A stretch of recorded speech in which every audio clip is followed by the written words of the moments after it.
ইসরাত ঠোঁট চেপে হাসি আটকানোর প্রাণপণ চেষ্টা করলো। সে নাচিয়ে বুঝতে পারছে নুসরাত অজগর সাপের মতো ফুলছে ভিতর ভিতর, তবুও ধৈর্য ধারণ করে অপেক্ষা করছে তার উত্তর শোনার আশায়। ইসরাত আর কাউকে অপেক্ষা করালো না, মুখে হাত চেপে ধরে হাসি আটকিয়ে রেখে বলল, কারেন্ট তুফান আজ বাড়িতে নেই। ইসরাতের কথা শেষ হওয়ার আগেই ধূপ করে শব্দ হলো। ধূপধাপ শব্দ শুনে নাজমিন বেগম আতঙ্কিত হয়ে কিচেন থেকে দৌড়ে বের হয়ে আসলেন। ড্রয়িং রুমে এসে তিনি হতাশ হলেন। 2 মেয়ের দিকে হতাশ দৃষ্টিতে তাকিয়ে থেকে রাগী গলায় বলেন, নুসরাত শেষবারের মতো ইসরাতের চুল টান দিয়ে দৌড় দিল। দূরে দাঁড়িয়ে মাপনকে জিহ্বা বের করে ভেঙ্কিয়ে বাড়ি থেকে বের হয়ে যেতে নিবে। নাসির সাহেব ডেকে উঠলেন, দাঁড়াও, নাস্তা করে বের হও। বাবার আদেশ পেয়ে নুসরাত আর বাহিরে পা বাড়ালো না। সে বাবার প্রতি একটু বেশি দুর্বল। বাবার প্রতি তার যতটা ভালোবাসা, মায়ের প্রতি তার ততটুকু ভালোবাসা আসে না। সে জানে না এর কারণ কি। সে যাই হোক, বাবাকে সে বেশি ভালোবাসে। নুসরাত বাড়ানো পা ফিরিয়ে নিয়ে আসে। ইসরাত তখনও টেবিল ওপর বসে ঘুমিয়ে ঢুলে পড়া চোখগুলো খুলে রাখার চেষ্টা করছে। চেয়ার টানার শব্দ শুনে সে এবার নড়েচড়ে বসল। মাথা নিজের চেয়ারে পিছন দিকে এলিয়ে দিয়ে চোখ বন্ধ করে নিল। নাসির সাহেব চেয়ার টেনে বসে ইসরাতের দিকে তাকালেন। শুভ্র মুখটা পাংশুটে বর্ণ ধারণ করেছে, ঠোঁটগুলো শুকিয়ে গিয়েছে, আর চোখে নিচে আবারও মোটা আস্তরণ পড়েছে। যাদের গায়ে যেমন কলঙ্ক, তাকেও যেন সেই কলঙ্ক তার শুভ্র দাগহীন মেয়ের মুখে ভেসে উঠেছে। নাসির সাহেব জুসের জগ নিজের কাছে টেনে নেন।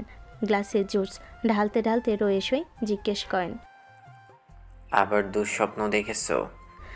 ইসরাত চোখ খুলে তাকায়, কিন্তু চোখগুলো উপরে তুলে না, নিচের দিকে স্থির রেখে স্বল্প উচ্চ গলায় উত্তর দেয়, জি আব্বু।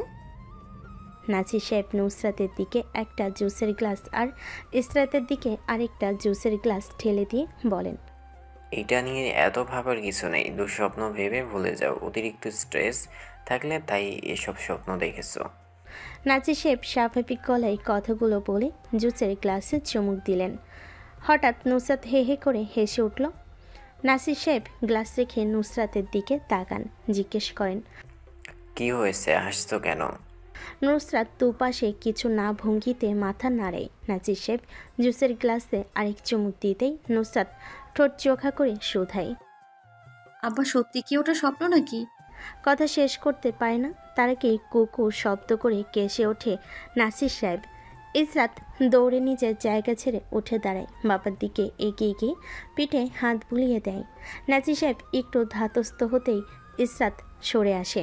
নিজ স্থানে বসে পড়তেই বাবার ধমক কানে যা তিনি নুসরাতের উদ্দেশ্যে ছুড়ে দিচ্ছেন। তুমি কি বলেছিলে আবার বলো। এইভাবে খাবার খাওয়ার সময় কেউ কথা বলে? যা নাটকে মেরে ফেলতে চাও কে?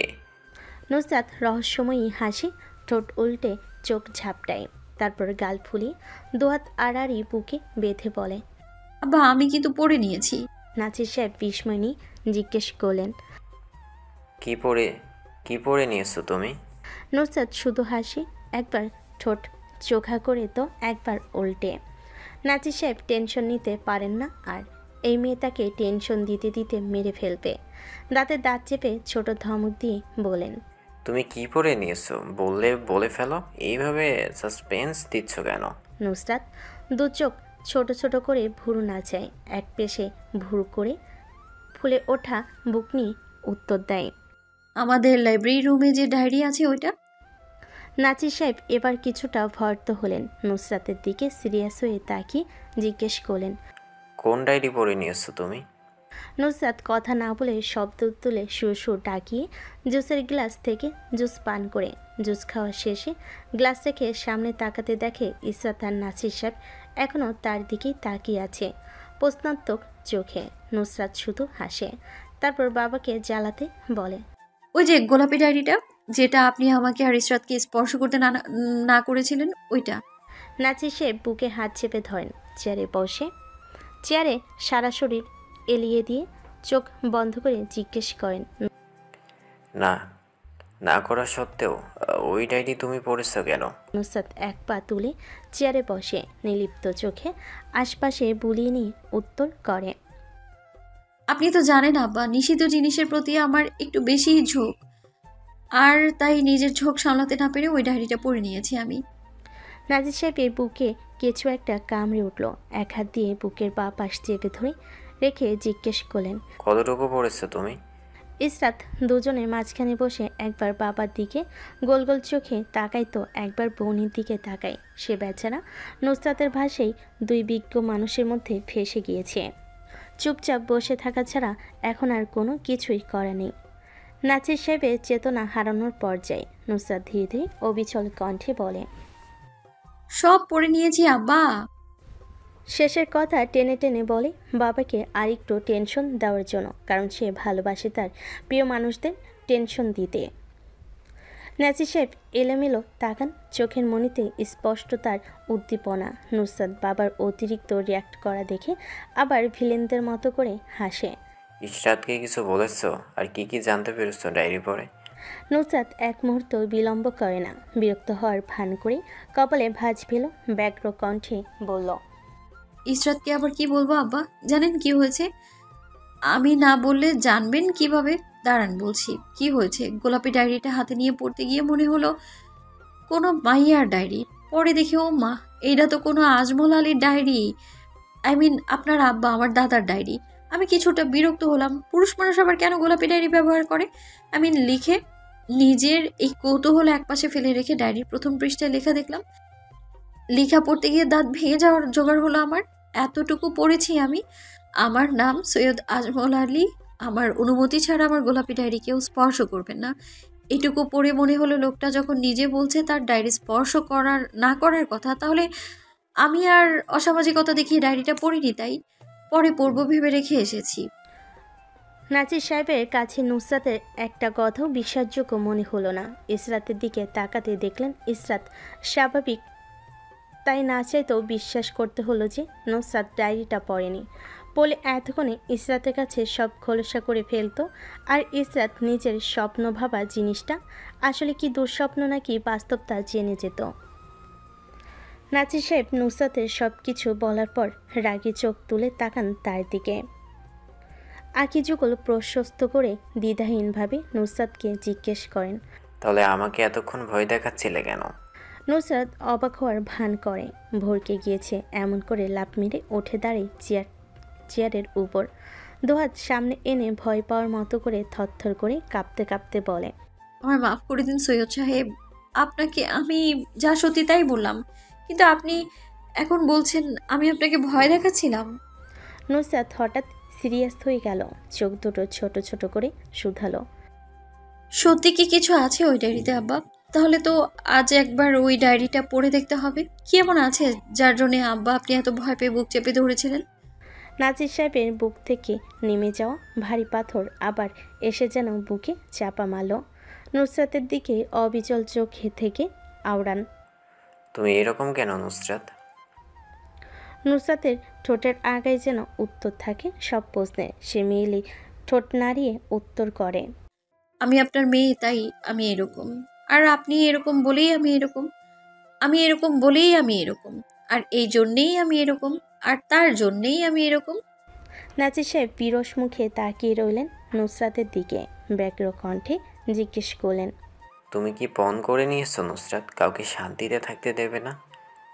নুসরাত দুপাশে মাথা নাড়ায়, তারপর আবার উপর নিচ মাথা নাড়িয়ে মৃদু স্বরে আওড়ায়। আপা আমি আবার কি করলাম? আমি তো শুধু। নুসরাতের কথা নাজির সাহেব পূর্ণ করতে দিলেন না, হাত তুলে মাঝপথে থামিয়ে দিলেন। নিজেই নুসরাতের পরবর্তী কথা পূর্ণ করে দিলেন তার কথা দ্বারা। তুমি বলবে আমি তো শুধু আপনাকে বলেছিলাম। নুসরাত উপর নিচ মাথা নাড়ায়। নাজির সাহেব দীর্ঘশ্বাস ফেলে বলেন। দেখিও, এরকম আমি শুধু বলেছিলাম বলতে বলতে আমাকে একদিন বলে বলে হার্ট অ্যাটাক করিয়ে ফেলবে। নুসরাতের চোখে মুখে উদ্বেগ ফুটে উঠল। নাজির সাহেবের চোখের দিকে তাকিয়ে চিন্তিত গলায় জিজ্ঞেস করল। আজরাইল কি আপনার টিকিট ওকে করে ফেলেছেন আব্বা? নাজির সাহেব কিছুক্ষণ নুসরাতের দিকে বাকরুদ্ধ হয়ে তাকিয়ে রইলেন। ফিকে হয়ে যাওয়া কণ্ঠে জিজ্ঞেস করলেন। তুমি আমাকে হার্ট অ্যাটাক করিয়ে তবেই আমার পিছু ছাড়বে। নুসরাত কারোর না শোনার মতো করে নিজ মনে আওড়ালো। আপনাকে কেন আমি হার্ট অ্যাটাক করাবো? করালে তো করাবো আপনার বড় ভাইকে। নিজ মনে কথাটা শেষ করে ছবি ভিলেনদের মতো মনে মনে নুসরাত একটা হাসি দিল। বাবার দিকে তাকিয়ে মুখ খুলতে যাবে তখনই নাসির সাহেব দূরত্ব পায়ে সামনের দিকে এগিয়ে যেতে যেতে বলেন, আর কোনো কথা নাই, তোমার সাথে কথা বললেই কথা পারবে। নুসরাত পিছন থেকে উদাস চোখে তাকিয়ে বাবার দূরত্ব প্রস্থান দেখল। তারপর হতাশ হয়ে লাফ মেরে বসে গেল চেয়ারে।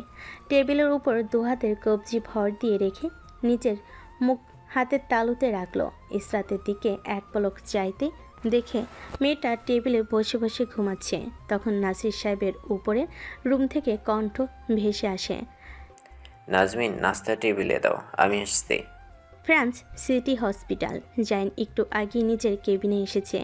টিফিন বক্স খুলে পরোটা এক টুকরো করে মুখের সামনে নিতেই রুমের কোথাও থেকে একটা মহিলা কণ্ঠ ভেসে আসলো, পেজিং চোয়াট Farhad, please come emergency ward quickly.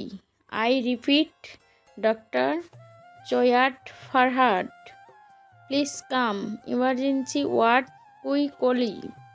মুখের সামনে নেওয়া খাবার জাইন টেবিলে রেখে দিল।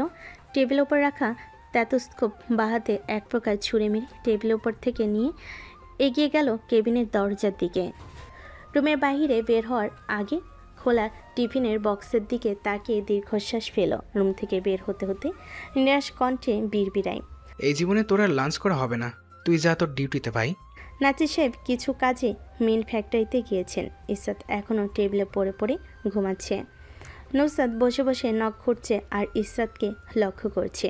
তার সন্দেহে যদি বিন্দুমাত্র সত্যি হয় তাহলে ইসরাতের বুকে একটা জোরকা ধাক্কা লাগবে। তারপর ইসরাত আর সে মিলে গান গাইবে, जोर का धक्का है जोर से लगा, शादी बन गई उम्र कैद की सजा। ইসরাতের এই ভর দুপুরবেলা ঘুমানো নুসরাতের সহ্য হলো না। বাজ পাখির মতো গিয়ে খামচে ধরল ইসরাতের সুতি কাপড়ের কামিজ। কারোর প্রবল হাতের থাবায় ইসরাত ধরফর করে উঠে বসল ঘুম থেকে। টেবিলে ঘুমানোর জন্য কাঁধে ব্যথা হয়ে গিয়েছে তার। হাত উপরে তুলে আড়মোড়া ভাঙতে লাগলো। চোখে মুখে এখনও ঘুমের রেশ। চোখ কুঁচকে রেখে বিরক্ত কণ্ঠে জিজ্ঞেস করলো, কি হয়েছে? নুসরাত দুহাতে ইসরাতের ডাগর ডাগর চোখগুলো নিচের দিকে চামড়া টেনে ধরল। দাঁত কেলিয়ে ইসরাতের দিকে তাকিয়ে অবসন্নতা নিয়ে বলে, তুই শালি এত ঘুমাস কেন? মা আমার তোকে যদি এখন কোনো বেড়া এসে তুলে নিয়ে যায় তাহলে তুই তো ঘুমের চক্করে কিছুই বুঝবি না। এত ঘুম কই থেকে আসে রে তোর? নুসরাতের হাত ইসরাতের নিজের চোখের নিচ থেকে সরিয়ে দিয়ে নুসরাতের হাতে থাপ্পড় মারে। আবার চোখ বন্ধ করে শুয়ে পড়ে। ঘুমু ঘুমু অবসন্ন কণ্ঠে বলে, আল্লাহর বাড়ি থেকে আসে ঘুম, এবার সর বাবা মার। নুসরাত সরার পাটি না। ইসরাতের হাত থাবা মেরে ধরে টান মারতে ইসরাত সহ চেয়ার উল্টে চলে আসলো। মেঝেতে পড়ার ভয়ে ইসরাতের চোখ ভর্তি ঘুম সুরসুর করে সরে গেল। মুখ থেকে বের হয়ে আসলো অতর্কিত শব্দ। ইসরাত মেঝেতে পড়ে গেছে ভেবে ভর্ত চোখে আশেপাশে চোখ বুলালো। ধরফর করা কম্পিত বুক নিয়ে নুসরাতের দিকে ভুরু কুঞ্চিত করে তাকায়। রাগী চোখে তাকিয়ে শ্বাসন গলায় কিছুটা চিৎকার করে বলে, কি হয়েছে তোর? এরকম গরুর মতো টানছিস কেন? নুসরাত নির্লিপ্ত দাঁড়িয়ে রইল নিজ জায়গায়। প্যান্টের পকেটে দুহাত পুড়ে রেখে নির্বিকার কণ্ঠে বলে, গরুকে গরুর মতো টানতে হয়। ইসরাত ভুরুযুগল একপাশে করে তীক্ষ্ণ কণ্ঠে জিজ্ঞেস করে, তুই কি আমাকে ইনডাইরেক্টলি গরু বললি? নুসরাত এক মুহূর্ত বিলম্ব করল না। গা জ্বালানো হাসি দিয়ে উপর নিচ মাথা নাড়ি বলল, আমি তোকে ডিরেক্টলি গরু বলছি, তো তুই কি করবি? ইসরাত জল শক্ত করে নাই। তারপর পুরো ডাইনিং রুম কাঁপিয়ে চিৎকার করে ওঠে। নুসরাত ইসরাতকে চিৎকার করতে দেখে সেও ভেঙিয়ে হেসে ওঠে উচ্চ শব্দে। দাঁত কেলিয়ে ইসরাতের হাত চেপে ধরে এক প্রকার টেনে হেসে নিয়ে যেতে লাগলো উপরে লাইব্রেরির রুমে। ইসরাত পিছন থেকে চিৎকার করছে, কোথায় নিয়ে যাচ্ছিস? নুসরাত উত্তর দেওয়ার প্রয়োজন বোধ করে না, দ্রুত পদক্ষেপে উপরে উঠে লাইব্রেরি রুমে ঢুকে ইসরাতের হাত ছেড়ে দেয়। ইসরাতকে আদেশ দিয়ে বলে, গোলাপি ডায়েরি খুঁজে বের করতে হেল্প কর। ইসরাত বাক্য ব্যয় করতে চাইল, তার আগেই নুসরাত তর্জনী আঙ্গুল ঠোঁটে চেপে রেখে চুপ দেখালো। ইশাই বলল চুপচাপ খোঁজ করতে। ইসরাত কথা বাড়ালো না, বিনা বাক্যে খোঁজ করতে লাগলো গোলাপি ডায়েরিটার। পুরো লাইব্রেরি তন্ন তন্ন করে খোঁজার পরও ডায়েরিটা পাওয়া গেল না। ইসরাত ক্লান্ত ভঙ্গিতে এগিয়ে এসে নুসরাতের কাঁধে ভর দিয়ে দাঁড়ালো, মৃদু কণ্ঠে জিজ্ঞেস করলো, গোলাপি ডায়েরি দিয়ে তুই কি করবি? নুসরাত নিরুদ্বেগ গলায় জিজ্ঞেস করে। খুঁজে পাসনি ডায়েরি? সে যেন জানতো গোলাপি ডায়েরির খুঁজে পাওয়া যাবে না। নিজের ভাবনা সত্যি হতে নুসরাত উচ্চ শব্দে হেসে উঠল হা হা করে। ইসরাত অবাক চোখে তাকিয়ে দেখে নুসরাতের কোনো কারণ ছাড়া হাসি, গা দুলিয়ে এত হাসি মানে খুঁজে পায় না সে। ইসরাতকে ওই রকম অবাক রেখে হাসতে হাসতে রুম থেকে বের হওয়ার প্রস্তুতি নেয় নুসরাত। প্রতিমধ্যেই কানে ভেসে আসে সতর্কতা মিশ্রিত ইরহামের গলার স্বর। নুসরাত ভুরুযুগল কুঞ্চিত করে ফিরে তাকায়। ইরহামকে চোরের মতো উকি মারতে দেখে ফাটা গলায় জিজ্ঞেস করে, তোর কি হয়েছে? চোরের মতো বিহেভ কেন করছিস? নুসরাত কথা বলতে বলতে সামনে এগিয়ে যায় দুপা। জানালার ওপাশ থেকে মাথা বের করে লটকে চেয়ে আছে ইরহাম। নুসরাত নিজেদের জানালার কাছে দাঁড়িয়েই ইরহামের কপালে পড়ে থাকা অগোছালো চুলগুলো খামচে ধরে জিজ্ঞেস করে, কি হয়েছে? ইসরাত ততক্ষণে ভুরু কুচকে এসে দাঁড়িয়েছে জানালার কাছে। তার মাথার ভিতর এখনও চলছে গোলাপি ডায়েরি বিষয়ক কথা। নুসরাত কোনো কারণ ছাড়া ওই ডায়েরি নিয়ে কথা তুলবে না। তারপর আবার সকালে বলছিল স্বপ্ন নাকি বাস্তব, এখন আবার ডায়েরি উধাও। ইসরাত একে একে সব মিলাতে গিয়ে গণ্ডগোল পাকিয়ে দিল মগজে। নিজের অতর্কিত চিন্তায় ব্যাঘাত ঘটল ইরহামের সতর্কতা মিশ্রিত গলার আওয়াজে। এই শোন, দাদি আবার কান্না করছে, সে নাকি আর বেশি দিন বাঁচবে না। শেষবারের মতো দেখা করতে চায় বড় বাবার সাথে, সামনাসামনি হাত দিয়ে শুয়ে দেখতে চায় সবাইকে নিজের শান্তির জন্য। এসব বলে বলে আমার মাথা খেয়ে ফেলছে, কানের পোকা কান থেকে ভাগিয়ে দিয়েছে। এখন তুই বোন একটা আইডিয়া দিয়ে এদের দেশে আনবো কিভাবে? নুসরাত ঠোঁট টিপে হাসে, ইরহামের দিকে স্থির দৃষ্টি রেখে দু হাত তুলে আড়মোড়া ভাঙে হেয়ালি করে বলে, কি দিবি আমায় যদি আইডিয়া দিই? ইরহাম তৎক্ষণাৎ উত্তর দেয়, যা চাইবি দাদি তাই তোকে দিবে। ইসরাতের দিকে নুসরাত একবার তাকে চোকাচুকি করে নিল। দুবোন ইশারায় নিজেদের সলা পরামর্শ শেষ করে নেয়। ইরহামকে উদ্দেশ্য করে ইসরাত আর নুসরাত একসাথে বলে ওঠে, দাদিকে শেষ পর্যায়ে পাঠিয়ে দেয়। ইরহাম আঁতকে ওঠে, বিস্ময়ে তার চোখ কোটর থেকে বের হওয়ার পালা। দুপা পিছিয়ে গিয়ে মৃদু স্বরে চিৎকার করে বলে, মানে? ইসরাত দুহাত ডাউন করে দেখায় কুলকুল। ইরহাম কুল হতে পায় না। শুভ্র আননে নেমে আসে গাঢ় কালো মেঘ। সামান্য আইডিয়া চাওয়ে দুবোন একজন জিন্তা মানুষকে বলে মেরে ফেলার কথা। কি ডেঞ্জারাস ভাই এরা। ইসরাত মোলায়েম কণ্ঠে বলে, দাদিকে শেষ পর্যায়ে পাঠাবি, অভিনয় করাবি দাদির মৃত্যুর লাস্ট স্টেজে চলছে। এই জান, যাই ভাব, বুঝেছিস? ইরহাম উপর নিচ মাথা নাড়ে। স্বস্তির নিঃশ্বাস ফেলতে নুসরাত তীক্ষ্ণ চোখে তাকি কর্কশ গলায় শুধায়, তুই কি মনে করেছিস তোর? ইরহাম ঢোক গিলে জানালা থেকে আরও দুপা পিছিয়ে সরে যায়। নুসরাত হাতের কাছে পেলে তাকে যে ভর্তা তৈরি করবে তা সে জানে। নির্দিষ্ট দূরত্ব বজায় রেখে দাঁত কেলিয়ে হেসে উত্তর করে, আমি মনে করেছিলাম তুই আর আপু দুজনে মিলে তাদেরকে গাড়ির নিচে চাপা মেরে অ্যাক্সিডেন্ট করে দেওয়ার কথা বলছিস। নুসরাত মাথা নাড়াই উপনিচ, গালে তর্জনী আঙ্গুল ঠেকিয়ে মাথা নাড়াতে নাড়াতে বলে, এটাও ঠিক বলেছিস। গাড়ির নিচে চাপা মেরে দিলে আরো বেশি রিয়েলিস্টিক লাগবে।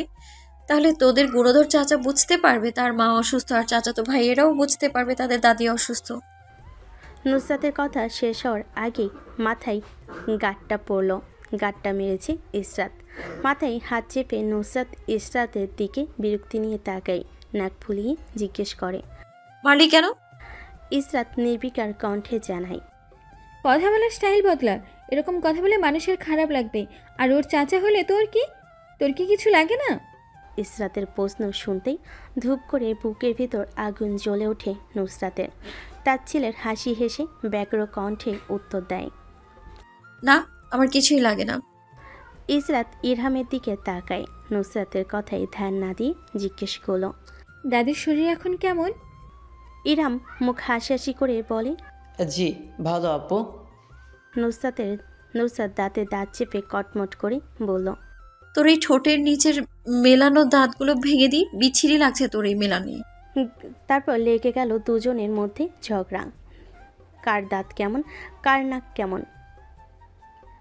উল্টো নাকি তারা বাঁকা, দাঁত বাঁকা, লম্বা নাকি বড় বড়, ঠোঁট কেমন, কেউ কারোর কথা মাটিতে ফেলতে দেয় না। একজন এক কথা বলে, আরেকজন আরেক কথা বলে।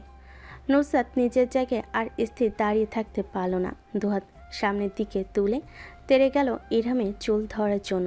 ইরহাম জানালা থেকে 5 হাত দূরত্বে সরে গিয়ে দাঁড়ায়। এখান থেকে দাঁড়িয়ে জিহ্বা বের করে নুসরাতকে ভেঙ্গায়। তারপর ভেঙচি কেটে হেলে দুলে চলে গেল রুম থেকে বের হয়ে। রেস্টুরেন্টের মাঝ বরাবর একটি সিট বুক করে বসে আছে আবির।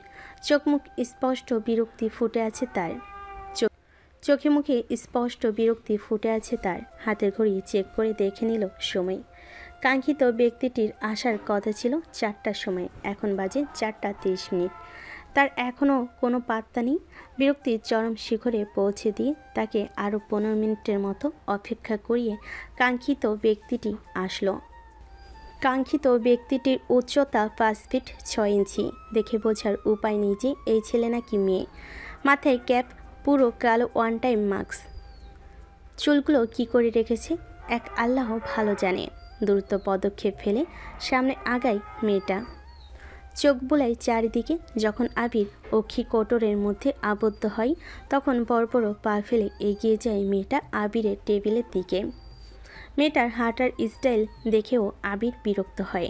নাক কুচকে স্যার বিশিষ্ট কিছু শব্দ ব্যয় করে, যা দূর থেকে হেঁটে আসা মেয়েটা ছেলেটার মুখের অভিব্যক্তি দেখে বুঝে নেয় কী বলছে।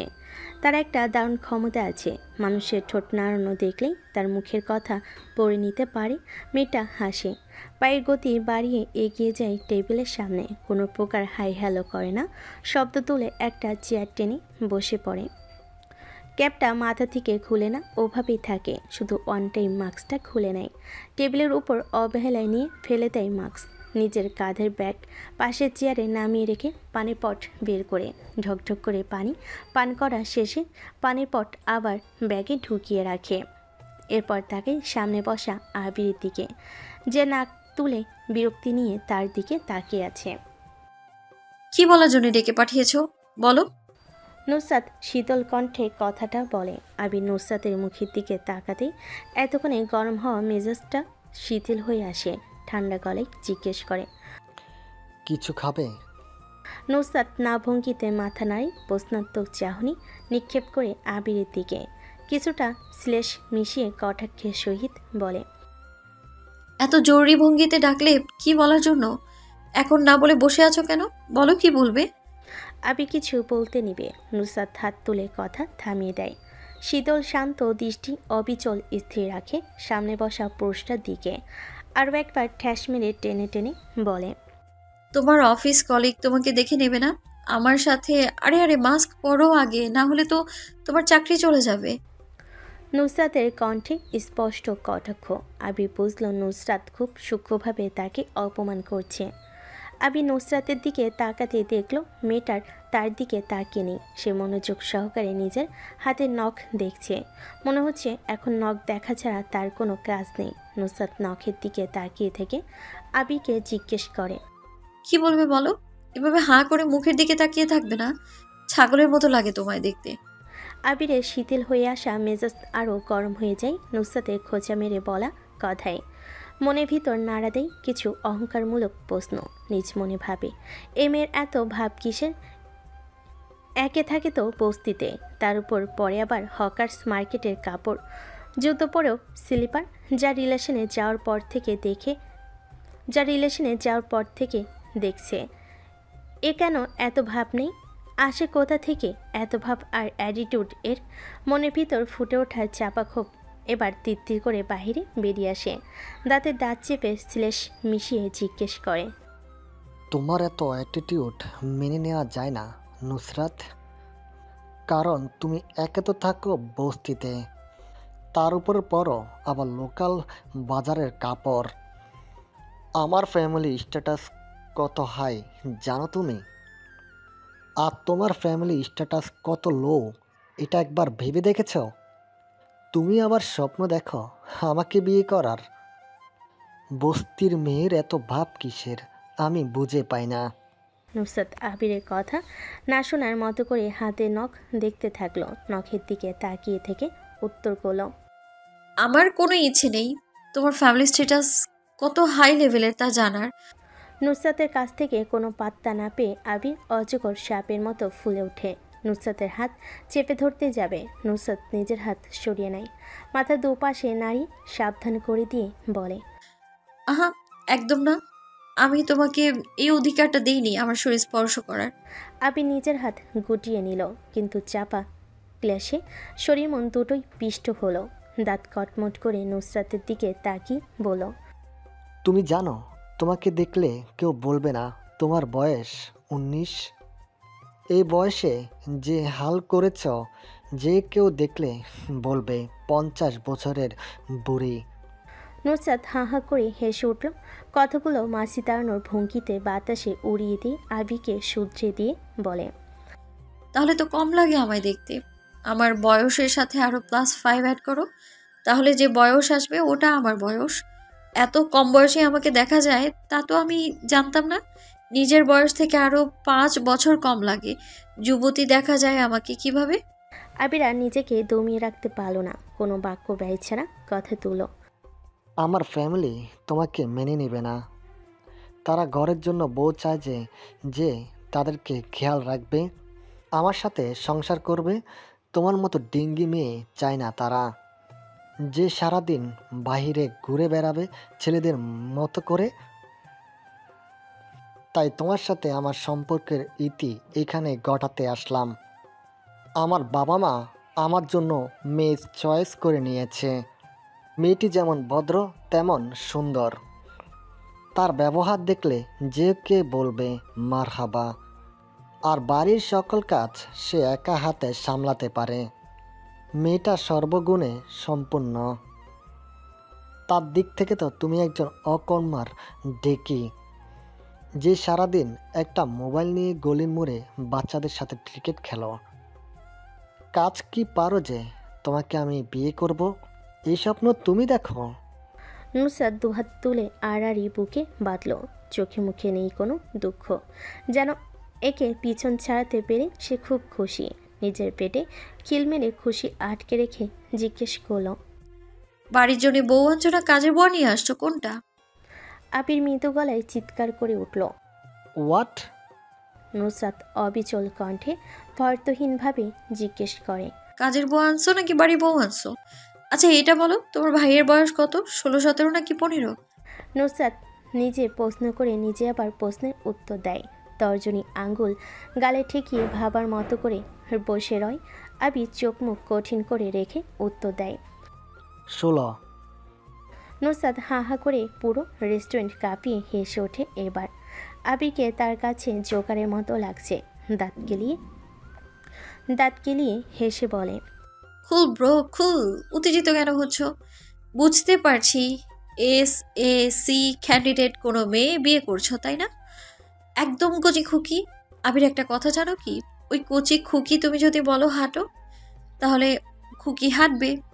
বসো বললে বসবে, শুয়ে পড়ো বললে শুয়ে পড়বে, এখান থেকে নড়বে না বললে নড়বে না। আবার আমার সামনে হাগো বললে হাঁকবে। মেয়েটা প্রথমে একটু লজ্জা পাবে, তারপর রাঙা মুখ নিয়ে স্বামীর কথা শুনে ওখানেই বসে হেগে স্বামীর কথা রাখবে। নুসরাত কথা বলতে বলতে হাসলো।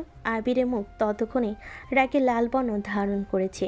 নুসরাত তাকে কোনো কথা বলার সুযোগই দেয় না। ঢোক গিলে সূক্ষ্ম গলা ভিজিয়ে নিয়ে বলতে লাগলো, তরতাজা মাল নিয়ে আসো, তাই না? এই বাচ্চা মেয়েটার জীবনটা অকালেই ঝরে যাবে। বড় কষ্ট পাইলাম মেয়েটার জন্য। আমার পক্ষ থেকে এক বুক ভরা সমবেদনা দিয়ে দিব। আর তোমার হবু বুয়াকে, আই মিন হবু বউকে, মেয়েটাকে শাড়ি পরিয়ে এনে তোমার মা বা পুতুল বানিয়ে রাখবে। বেচারি। নুসরাত ঠোঁট উল্টে মুখ দুঃখী বানিয়ে ফেলো। এরপর হাতের কাছে থাকা টিস্যু বক্স থেকে টিস্যু নিয়ে থু করে থুতে ফেলো। আবির উঠে দাঁড়ালো, এক আঙ্গুল তুলে নুসরাতকে শাসাতে নেবে। নুসরাত বসা থেকে থাবা মেরে আবিরের আঙ্গুল নিজের হাতের তালুর মধ্যে চেপে মোচড় মারল। তারপর দুপাশে ঠোঁট চেপে হেসে দাঁতে দাঁত চেপে নিচু গলায় বলল, একদম আমার দিকে আঙুল তোলার চেষ্টা করবে না। আঙুল ভেঙে গলার লকেট বানিয়ে পরিয়ে দেব। নুসরাতের কথা শেষ হতেই আবির নুসরাতকে তিরস্কার করে বলে ওঠে, তুমি যে ছোট লোক তার প্রমাণ এই কথার ভাষা এমন কেন তোমার? একটা হাই কোয়ালিটির রেস্টুরেন্টে বসে তুমি এসব কী ভাষা ইউজ করছো? লজ্জায় আমার মাথা কাটা যাচ্ছে। কোন দুঃখে তোমার মতো বস্তির থেকে উঠে আসা মেয়ের পিছনে আমি আবির পড়েছিলাম আল্লাহই ভালো জানে। নুসরাত হাত দিয়ে চুটকি বাজায়। নিচের দিকে আবিরের দৃষ্টি ফিরিয়ে নিয়ে বলে, ও হ্যালো মিস্টার, এইদিকে। আবির নুসরাত দিকে অনীহা নিয়ে তাকাতেই কাজ সমান মেয়েটি হাত ঘুরিয়ে এনে ঠাস ঠাস করে দুটো থাপ্পড় মারে। থাপ্পড়ের উচালো শব্দে রেস্টুরেন্টে বসা লোকেরা ফিরে ফিরে তাকালো তাদের দিকে। অনেকে নিজেদের মোবাইল পকেট থেকে বের করে ভিডিও করা শুরু করলো। নুসরাত উল্টো দিকে ঘুরে দাঁড়ানো তে ক্যামেরায় শুধু তার পিছনে অংশ দেখা গেল। আবিকে এক আঙ্গুল তুলে শাসিয়ে বলল, তুই কি আমাকে বলছিস বস্তি থেকে উঠে এসছি? তুই তো নিজেই লো কোয়ালিটির। একটা হাই স্কুলে পড়া কচি মেয়েকে বিয়ে করেছিস, তা আবার গর্বে বুক ফুলিয়ে এসে আমাকে বলছিস তুই? তোদের মতো পুরুষদের ধিক্কার, যারা বাচ্চা বাচ্চা মেয়েগুলোকে পড়াশোনার বয়সে বিয়ে করিস। আর ওইসব পুরুষদেরও ধিক্কার, যাদের নিজেদের মেয়ের পড়ার বয়সে তাদের মতো বুড়ো নিচ মানসিকতার ছেলেদের সাথে ধরে বিয়ে দেয়। শালা কুত্তা, থু তোকে, তোর এই বউয়ের বাপকেও থু। আবি কিছু বুঝে ওঠার আগেই আরও একটা দাঁত নাড়ানো থাপ্পড় পড়ল তার গালে। চিনচিনে ব্যথায় পুরো গাল অসাড় হয়ে গেল আবিরের। গালে হাত চেপে কিছু বলতে নিবে নুসরাত পাত্তা দিল না। অবহেলা নিয়ে ফেলা মাস্কটা থাবা মেরে হাতে তুলে নেয়। চেয়ারের উপর রাখা ব্যাগ কাঁধে তুলে নেয়। মুখে মাস্ক পরে নিয়ে দ্রুত পায়ে পিছন ঘুরে এই লম্পটের মুখ দেখার আর কোনো আগ্রহ জাগছে না তার। রেস্টুরেন্টে থাকা মানুষগুলো এতক্ষণে জমাট বেঁধে ফেলেছে তাদের টেবিলের আশেপাশে। জমা হওয়া সবাইকে এক প্রকার অনীহা নিয়ে পাশ কাটিয়ে বের হয়ে যায় নুসরাত রেস্টুরেন্টের বাইরে। আবির এখনও হতবিহ্বল চেহারা নিয়ে তাকিয়ে আছে নুসরাতের যাওয়ার দিকে। তার ডান হাত এখনও গাল চেপে ধরে রেখেছে। মেয়েদের হাতে এত শক্তি থাকে, আজই থাপ্পড় না খেলে সে জানতেই পারত না এটা মেয়ের হাত নাকি কোনো ইস্পাত রড। অন্তঃকরণে বয়ে চলা প্রশ্নের বাহার অন্তঃকরণে রয়ে গেল। আবির গালে হাত দিয়ে ঝিম মেরে দাঁড়িয়ে রইল এক জায়গায় অনেকক্ষণ। ততক্ষণে ভিডিওটা ফেসবুক, ইনস্টাগ্রাম, টিকটক এবং বিভিন্ন সোশ্যাল সাইটে ঝড় তুলেছে। সবে মেয়েটার সাহসিকতা দেখে অবাক হচ্ছে, সাথে প্রশংসাও করছে। বাড়ির বাহিরে ভয়ঙ্কর রকম চিৎকার চেঁচামেচি হচ্ছে। গত 8 ঘন্টা যাবৎ ইসরাত এই চিৎকার, গালি, বিকট শব্দ শুনতে শুনতে তার কান ব্যথা হয়ে গিয়েছে। তাই আর সহ্য করতে না পেরে সোফার উপর রাখা কুশন দিয়ে দুকান চেপে ধরে মাথা নিচু করে বসে আছে নাজমিন বেগম। চিন্তিত মুখে বসে আছেন সোফার উপর। তিনি একবার রেগে লাল হওয়া নুসরাতের মুখ দেখছে, একবার বাহিরের দিকে তাকাচ্ছে। নুসরাত আর সহ্য করতে পারল না। বাহিরে এত হাঙ্গামা, লাফ মেরে বসা থেকে উঠে দাঁড়ালো। নিজের ওভার সাইজড টি শার্টের ভাঁজ হওয়া জায়গা টেনে ঠিক করে বাহিরের দিকে পা বাড়াতেই পিছন থেকে হাতে টান অনুভব করলো। এক মুহূর্তেই বুঝে ফেল কে হাত টেনে ধরেছে।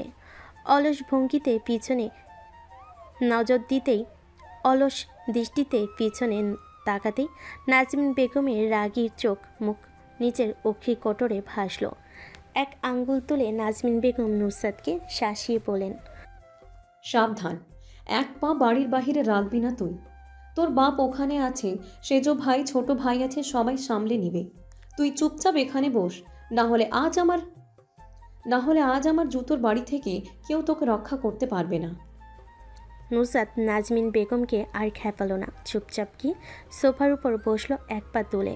ইসরাত এখনও কপালে ভাঁজ ফেলে বসে আছে মেঝেতে। নাজমিন বেগম অন্যমনস্ক হতেই নুসরাত সেদিকে একবার দেখলো, এরপর সোফা থেকে লাফ মেরে ভোদর দিল বাহিরের দিকে। নাজমিন বেগম পিছন থেকে কিছু বলতে নিবে ততক্ষণে অনেক দেরি হয়ে গিয়েছে। নুসরাত নাসির মঞ্জিলের ত্রিসীমানার বাহিরে। ইসরাতের দিকে বিরস মুখে চেয়ে চিন্তিত গলায় আওড়ালেন, চলে গিয়েছে আবার তোর বাপের সাথে মিলে ঝগড়া করতে। ওখানে পুরুষরা আছে, ও যাবে কেন? বাপের মতো খবিশ হয়েছে মেয়েটা, বাপও লাই দিয়ে দিয়ে ব্যাটা বানাচ্ছে। যেদিন ওনার মাথার উপর উঠে ধিনতানা ধিনতানা বলে নাচবে, সেদিন মজা বুঝবেন।